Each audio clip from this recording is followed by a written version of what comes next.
Nakikita ko na yung dala-dala nyo. May hindihan pa ba natin to? Bukod sa tropa natin to, hindi rin hindi yung items, di ba? Tignan ko lang, Yes, Boss Idol. Oh, wow. Eto na nga yun. Eto na yung matagal kong inaabangan sa'yo. Finally, ibebenta mo na. Yo, what up mga Boss Idol? Good day sa ating lahat. And for today's transaction, merong magbebenta. And ito si Boss Idol, noon pa man, client na natin to. Hanggang sa naging friend na rin natin to sa online. Pero minsan bumibisita rin dito si Boss Idol. Pero this time, magbebenta naman siya. Malupit to. Tignan natin kung ano yung dala-dala ni Boss Idol. Tara, Boss Idol. What's up? Kamusta? What's up, Boss Idol? What's up? Kamusta? Long time no look. Kailan ang huling punta mo dito? I think last early January. Feeling ko mga December. Oh, December. Kasama ni ano. Kasama si Arts. Okay, sige. Bago tayo magkwentuhan, Boss Idol, hingi lang ako permission mo. Is it okay na ano mga cameras natin? Yes, sir. Yes, sir. Okay lang din ba upload natin sa mga social media accounts? No problem. Okay. Nakikita ko na yung dala-dala nyo. May hindihan pa ba natin to? Bukod sa tropa natin to, hindi rin hindi yung items, di ba? So sige, Boss Idol, dito muna yan. Ayun nga, December, ang last na punta mo dito, correct? Kasama mo si Ards. Yes, si Ards. Oo. Shoutout sa'yo, Ards. Shoutout sa'yo, Ards. Ikaw, kailan ka babalik dito? Balita ko, paldo ka na daw. Paldo yan. Paldong-paldo talaga yan. Alright. So sige, pakilala ka naman sa mga viewers natin, then kung taga-saan ka pa. Yo, I'm Philip Pineda. I'm from Balacan, Batangas, dating taga Las Piñas. Admin ako ng Kill the Hype na brand dito sa Pilipinas. Shoutout sa Kill the Hype community. Andito na ako sa Good Goods. Yes, sir. Oh, yeah. Pagdating sa Kill the Hype ng mga caps, isa to sa mga seller talaga eh. Kasi actually, sa mga connects ko, wala talaga akong kilala na nagbebenta ng Kill the Hype na cap, kundi ikaw lang. Pero marami na rin May mga ngayon. seller na din. Yes. Sila Snapshop, Cap Beast, sila Cap Interchange kung buhay pa sila. And many other resellers dyan. Ang dami dyan. You can message me kung gusto nyong magpa-legit check kung sino yung legit na seller or papalegit check nyo yung hat nyo. Yun. So, yan ha. If you are planning to get your item legit checked, especially the Kill the Hype, message nyo lang to si Philip. Okay? Check nyo lang. Napaka-bait nito. Madaling kausap to. And malalapitan. Maasahan talaga. And hindi ka naman naniningil sa legit check. Ay, hindi naman. So yun nga, mga Boss Idol Kill the Hype. Shoutout din sa mga Boss Idol natin dyan na nagko-collect ng mga Kill the Hypes. Pero itong Kill the Hype na to na products mo from international, correct? Yes. Kasi wala naman nag-ano dito locally, di ba? Wala. It's LA, Los Angeles local brand. It means Kill the Hype Los Angeles. So, it was popularized by Chris Brown. Dahil idol ko si Chris Brown, hinanap ko, nag-research. Yeah, obvious naman eh. And then na tayo nag-start ng hobby and then turning into Cash negosyo. na. Yes. Kumbaga yung hobby mo, it turns na naging business mo siya. Yes. Galing no? Pero ganun din. Ako din, nung nag-start din ako, hobby lang to noon eh. Hanggang sa may pagkakakitaan pala dito. Ayun. Okay, sige. Why not, di ba? Hanggang ngayon, meron ng good goods dahil sa hobby ko nung binata pa ako. Yes, sir. Ayan. So yan, big shoutout sa mga OG clients natin. Since 2015 na nag-start ako nito, maraming salamat sa inyo, yung mga patuloy na sumusuporta sa Good Goods. Thank you very much. At sa mga hindi na masyadong nakakabisita kay Good Goods, Baka or naman. yung mga hindi na nakakabili or what, or hindi na huwag kayong mahiya, magkamustahan tayo mga Boss Idol. Kahit wala kayong bilhin, nandito pa rin ako. Message tayo kung gusto niyo ng kwentuhan, may ipagkwentuhan pa rin ako sa inyo. Diba? So sige, drama ni Boss Idol. Anyway, sige, start na natin to, Boss Idol. Can you introduce what you have here? These are puro mga Supreme jersey na I've been collecting throughout the years na naitago. Yep. So yung iba dito, nasuot ko na sa League Fits na na-feature ka sa League Fits, diba? Yes, especially this one, ito yung recent ko. Natag ako sa League Fits with this. Isang beses ko lang siya nasuot. Ayun. So, 4 lang siya, Boss Idol. Okay. Sige. So, Supreme jersey. Ito na lang ang mga jersey mo. Yes, Wala na talagang iba. So, reason for selling, decluttering? Ayun na, parang change of style siguro. Yeah, pwede. Medyo yung style ko ngayon, medyo naglilining na ako sa ibang style. Nice. At least, di ba? Yeah, explore lang. Explore lang. Pagdating naman sa fashion, explore lang talaga. Possible na, nag-matter pa rin kung ano talaga yung uso, kung ano yung trend. Yes. Pero ako nagsusuot ako kung saan ako komportable, kung ano yung feel ko, kung ano yung mood ko. Kung ano lang yung mood ko, yun yung sinusuot ko, wala akong sinasabay ang trend or whatsoever. Sometimes actually, sumasabay ako sa trend, pero hindi ka talagang kung anong gusto kong suotin, yun lang susuotin ko. Minsan nga, kahit baduy na gusto kong suotin, di ba?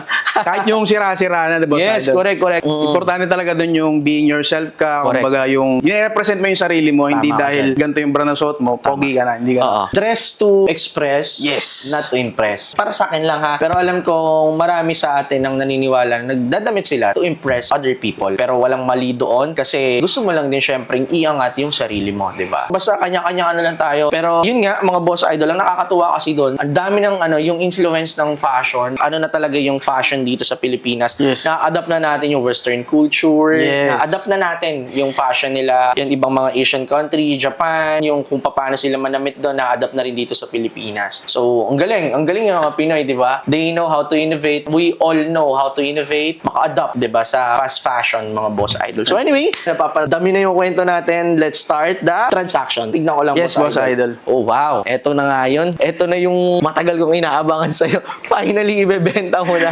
Okay. Anong release to? 25, 24? 25. 25. Fall Yes. winter, I think. Yes, fall It's a winter. fall winter. So anyway, mga boss idol, we have here Supreme na jersey na Pirates na to. This one is a size XL. Wala na akong sasabihin about the condition since these jerseys are still in great condition. To good as new, correct? Kasi Yes. for thrice mo lang sila Yes. nagamit. For content lang talaga, Oh, boss for idol. content lang, no? Alright, so ang ganda ng back. Ito yung back niya, number 32, and here is the front, mga boss idol. Etong mga presyo nito mga jersey mo na to, is it individual or iisang presyo nung... Individual sana, boss Individual? idol. Yes. Okay, sige, pakita ko na lang din yung iba pa. Wow, ganda nito. Woohoo! Size large naman to, mga boss idol. Ayan, itong Supreme na bandana na jersey. Ayan, napakaganda. Halos bagong-bago pa, no? Grabe. Once na lang ang suot, isa lang, tas photoshoot and then keep na. Keep na, no? Yes. Tago na ulit sa Tago na baul. ulit sa baul. Di ba? So anyway, ito yung next natin, Supreme na bandana na Supreme Paisley na jersey. Then here's the back portion, number 39. Ang details niya is printed, yung mga designs niya, even dito, yung paisley niya dito sa sleeve. Ang ganda rin ito. Mukhang wala namang hindi maganda dito sa mga to. And next natin is... Collab with wow. Mitchell & Ness. Nice one. Ganda, oh. Gusto ko yung colorway. Yes. Day! New York. Sakto, Ayan, oh. sakto. Finals yan, New York. Oh, diba? talaga? New York Knicks? Yes. Okay, so ayan, Supreme, Mitchell & Ness, mga boss idol. Ganda nito. Ang ganda rin ng colorway. Among these three, the best sa akin to. Pero lahat naman sila magaganda. Depende yun sa ano mo. Basta nakadepende yun sa'yo. Yes, Nabablanko ako. Ang ganda kasi. So anyway, ayan, ito yung front niya. Then, here's the back portion, mga boss idol. Number 20 po naman tong jersey na to. Woohoo! Size large and collab siya ng Mitchell & Ness. Yes. Ito, may SUP pa dito. May additional details pa dito sa sleeve niya na patch din. Ito, familiar ako dito, boss Yes. idol. Ito yung suot ni Chris Brown. Chris Brown, Yes. correct? Talagang Chris Brown fanatic talaga. Baka magsayaw pa ako niyan, wag na. Joke lang. Ayan na po, magsasample pa. Anyway, here's the Supreme Skeleton. Ito from what year ito release? 22 ata. 22 feeling ko, or Yes, 23. Yes. So, ayan, skeleton na jersey na long sleeves, mga boss idol. Ayan yung front niya. Then, here is the back portion, mga boss idol. Kung gusto niyo makita kung saan to sinuot ni Chris Brown, so ito yun, flash mo na lang sa screen. Mr. Editor, ayan, ayan. Ayan yun. Ito yung sinuot ni Chris Brown kung saan niya sinuot tong jersey na to. Ganda din ito. Grabe naman to. Mukhang gastos to, mga boss idol. Gastos Mukhang talaga yan. magkakaroon pa tayo ng PSG. Alam mo, walang listing yan sa eBay. I've eBay? searched. Yes, and Talaga? StockX. And StockX wala. Even in StockX, wala. Yeah, nung nakita, yung size na yan Oh, yung size. What size is yung this? medium. Medium. Pero money good dime size. siya. Oh yeah, it's good size actually. Since malaki ang fittings niya. Okay, of course, hindi mo na kailangan itanong sa akin. Interested ako dito. Unahin muna natin to. So gusto mo individual? Yes. Ang prices natin. Sige. So dito muna tayo sa Mitchell & Ness. How much is your asking price for this one? Siguro, Boss Idol, since it's a collab, siguro nasa 14 ako. 14K. Tapos siguro dito sa dalawa, 13 each. Oh, okay. So, ayun, ang asking price ni Boss Idol is 14,000 pesos dito sa Mitchell & Ness. Tama naman, collab naman kasi mas mataas talaga ang price niya. And ito naman is 13K ang asking price. And the Pirates is 13K also. Okay, negotiable pa ba? Yes, Feeling Boss ko Idol. Yes, negotiable. yes, nego pa na. Nego pa naman. Okay. Ikaw pa ba? 14,000, 13,000, and 13,000. So, 40,000 ang tatlo. Sana, if ever. Oo, okay. Try ko mag-counter offer. Parang 40K ang magiging asking price niya dito sa tatlo. Sige, let's see. Kasi for resale purposes din, Boss Idol eh. Oo, may malalapit yung GOD, no? Yes. Oo, yeah. Good old days, mga Boss Idol. Pero feeling ko pag na-upload tong video na to, tapos na yung good old days. So, shoutout sa mga nagpunta ng good old days. Shoutout sa mga bumisita sa booth namin. Maraming salamat. Kita-kits ulit tayo sa mga susunod pa na good old days. Yeah, shoutout In Season advance Pass. Shoutout TMP Production. Okay? Parang ang layo ng tawad ko. Mga nasa magkano kaya, Boss Ito, Idol? tignan mo. Ito. Hindi, no? Wala yun ang tawad ko. 40,000 ka. Pag-usapan muna natin to, siguro. Unahin mo natin. Pag-isipan ko yan. So sige, ito naman. Magkano ang asking price mo for this one? 20 sana, boss. 20K ang asking price Yes, niya yes, for this long sleeves. Ako hindi ko masyadong kaya yung boss idol. Didirektahin na kita Okay. para hindi na tayo magpaligoy-ligoy pa. Pero medyo malapit. Dito, sige, baka kaya mo dito ng 12,000 pesos. Actually, ang price in mind ko lang is nasa 10 lang talaga eh. Pero if you can do 12,000 for this, 12,000 dito. Oo. Magkano? 12 dito naman, 40,000 naman ang ano mo dito. Actually, yung pinakita ko sa calculator sa'yo kanina is 22. So, medyo nahihiya lang ako. Mga boss idol, tinatablan pa pala ako ng hiya. So, ay, hindi, sige. Ito, best ko na to. Parang mangyayari dito, ang asking price mo dito is 13 sa tag-isa sa dalawa. Kukunin ko siya ng 9. Tag 9K each. Sige. 9, okay ka doon. Huwag dito, Hindi. Yung isa, ito. Pero dagdagan ko lang to. Ito, 10K. Pwede kong kunin to ng 10K. Sige. Itong brown. Okay tayo? Sige, goods. Okay. Done deal. Oh, ayan. So, sige. So, 18,000 plus 10,000 pesos. So, 28, not bad from 40,000. Sige. And ito naman, baka pwede natin masarado, no? 28,000 plus 12,000. Naging 40,000. Ikaw. Pero it depends. Wait lang. Oh, sige. Pwede mo pag-isipan.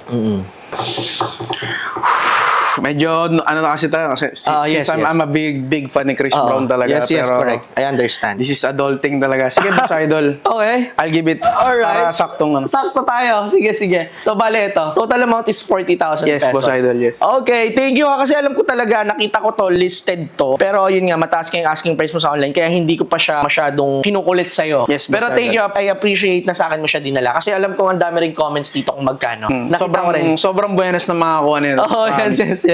Pero yun nga, paalam ka na muna, boss idol, kasi sa akin na to.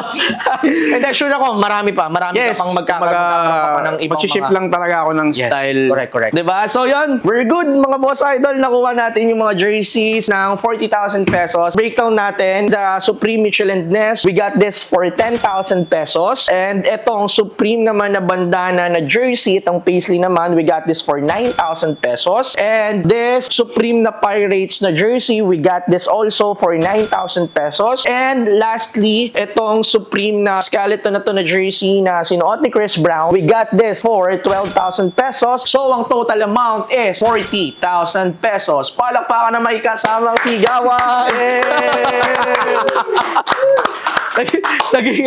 Naging show, ano? Anyway, thank you. Maraming salamat sa smooth Thank you, deal. Boss Thank you Idol talaga. very much, Boss Idol din. Syempre, before we end this transaction, wala pa pala akong bayad. Transfer ko na lang sa'yo. QR code na lang. QR code na lang. Sige, after this transaction, transfer ko sa'yo, Boss Idol. Before we end this transaction, any shoutout? Baka may mga gusto kong i-plug ng mga businesses or something. Ayun, so medyo marami, boss idol. Yes, go.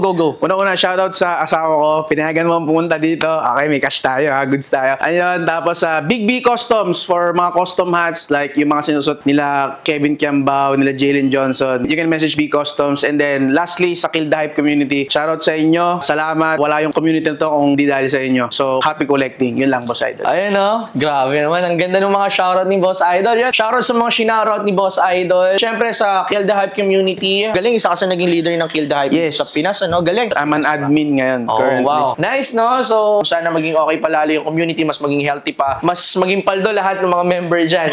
Happy collecting sa inyo, mga Boss Idol. Then, syempre, I think we're good. Medyo masaya ako sa deal. Hindi medyo, masaya pala ako talaga sa naging transaction kasi hindi man mabenta to, kaya ko suotin to. Ay, Kasi talaga? size ko to, parehas tayo ng size. Isa yung build ng body natin. Oh, yes, body frame natin iisa lang, so pwede kong gamitin to. So, not really eager to sell them kasi kung hindi man, pwede kong gamitin lahat. Then, syempre, baka meron kang isa sa mga ganito or mga ganitong klase ng mga Supreme na stuff, pwede nyo yung ibenta dito sa store or kung interesado ka naman dito, pwede kang mag-message. Screenshot nyo lang, then send nyo lang sa mga social media accounts natin or dumiretso ka na dito sa store pag napanood mo tong video na to. We are located at Fairmark Business Center, Amang Rodriguez Avenue, Santol and Pasig City. Search nyo na lang ang Good Goods, mismo dito ng drop-off. Store hours natin is 1 o'clock to 9 o'clock p.m. Then, nga pala mga Boss Idol, sa mga planong bumisita dito at mag-shopping, good news para sa inyo. We are now accepting card as a mode of payment. Credit card or debit card will do, mga Boss Idol. And if you are Metrobank or PS Bank card holders, 0% na ang interest sa installment para sa inyo. Okay? So, paano mga Boss Idol? Kita-kits tayo dito sa store and kita-kits tayo sa mga susunod pa ng mga transaction natin. Okay? Peace out!